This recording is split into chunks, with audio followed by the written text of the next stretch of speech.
Tak fajn.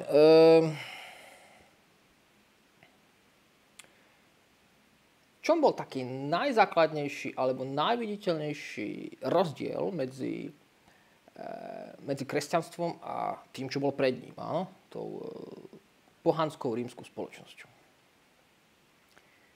Kresťanstvo ako prvé prišlo s myšlienkou, že láska je najdôležitejšia sila, hybná sila vo svete.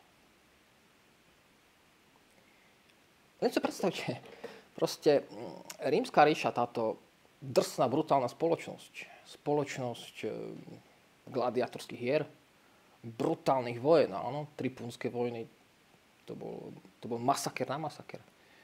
Spoločnosť, kde Julius Cezar sa nebal vyvraždiť tisíce ľudí, žien a detí, kde cisár Octavianus, prvý cisár, sa nebal vyvraždiť 100 senátorov spolu s manželkami a deťmi. Proste tí ľudia boli nemilosrdní. Zrazu príde táto myšlienka. Myslí na druhého. Ak si mocný, buď sluhom druhých ľudí. Daj im chlieb, daj hľadujúcim chlieb.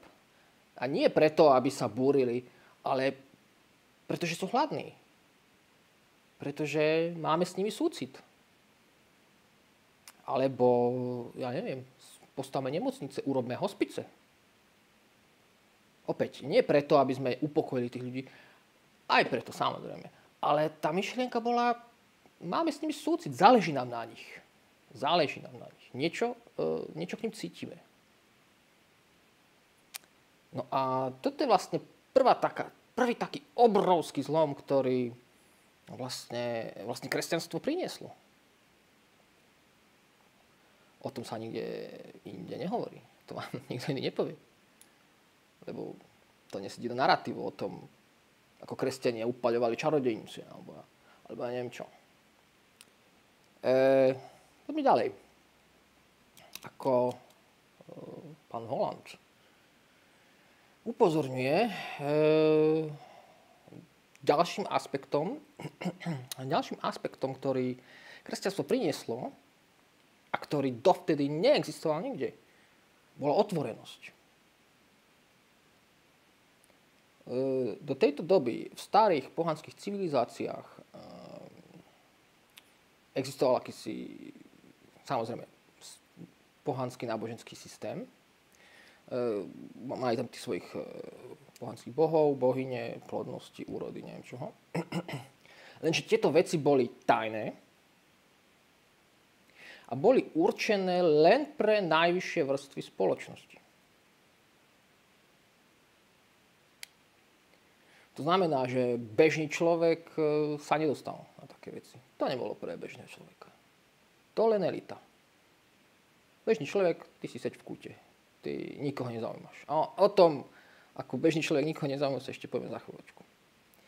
Teraz prišlo toto kresťanstvo. A kresťanstvo vlastne všetku pravdu, všetko svetlo hneď na začiatok povedalo, ako to je, čo je pravda od počiatku sveta, cez dejiny vlastne izraelského národa až po život a ukrižanie Ježiša Krista. Už to nebolo tajomstvo. Už to nebolo niečo, že my máme vedomosti, sme vám nadriadení, lebo vieme viac ako vy. Nie. Všetci boli na rovnaké úrovni. No a s tým vlastne prišli ďalšie veci, áno. S narodením Ježiša Krista prišli sviatky Vianoc. Máme sviatky Veľkej noci. Vlastne títo ľudia v tejto pohanskej spoločnosti nikdy nič takého nezažili. No si to predstavte, vlastne toto náboženstvo sa zrazu začína zaujímať o tých posledných z posledných. A práve príďte, budú Vianoce. Budeme mať nejakú malú oslavu. Budeme sláviť vlastne narodenie Božieho syna.